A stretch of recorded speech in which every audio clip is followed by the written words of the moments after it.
Odnostoval se to půl slavka. Můžeš. Dělal jsem to tak už suverén, jo, poslouchal jsem Liboráci tam nalez do sračky. Docela pohrát, došel k četbě. Jediný, co uměl 120 knížek, byla babička. A to ještě tam mělo vstať napsaný na srdce. Tak vám říkám, no tak si vyber nějakou knížku, vemu tak suverén, no tak třeba tu babičku. To bylo jedno, co dostane. Super, a babičku ne. Aby se vprdeli, vole. Ten zjistil, že zase růžový to nebude, jak to vypadalo. No, umí ho, já bych třeba tu babičku. To vám něco vybrala, teď si mi to začal škrábat, no, to zrovna nevím. Už to nečet, tady to ne. To je to, že to máš napsaný, no já nevím. Jeli dál, teď říká další autora, no, to jsem viděl v televizi. Kupla se rozářil, no, tak o čem to bylo? Myslím, že taky nevím.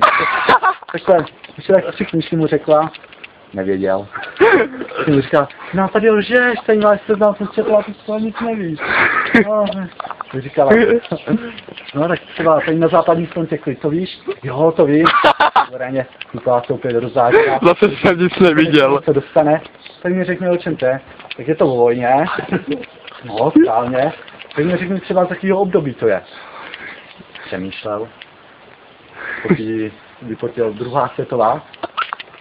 Zjistili, že zase chytrý nebude, jak vypadá. Druhá světová ne. Já už jsem se tam řechtal na předsedu, teda se řechtal na mě.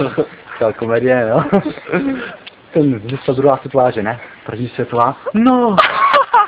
To bylo asi všechno, co z něj dostala do této knížce, tak dál jela, říkala si něco jednoduchého, co by tam bylo. Švejk. Říká, to jí malý dítě. Třeba Švejka, toho si čet. Jo, toho jsem čet. Tak o čem to bylo? Jak to bylo o Švejkovi? Teď povídá, no, on byl nemocnej, no a co mu bylo? No rakovinu. Předseda ten už jsem nevěděl, co se má stavit pod knížky nebo co. Já si taky tak nějak rakovinu. Taky ne. Radši ho vyhodili, no. Ty vole, za 2. Děláš to, že? Já jsem všechno měl, akorát ty knížky, vole, ne. Já jsem se tam málem dostal smíchy. Tam s tou řechtal to. Teď říkal jsem se na předsedu, ten na mě, já jsem naskakoval na šidli, vole. Ten jsem tam borstenej pod ním rybník. Ty vole, až si toto ještě zažít. Celá halus, no.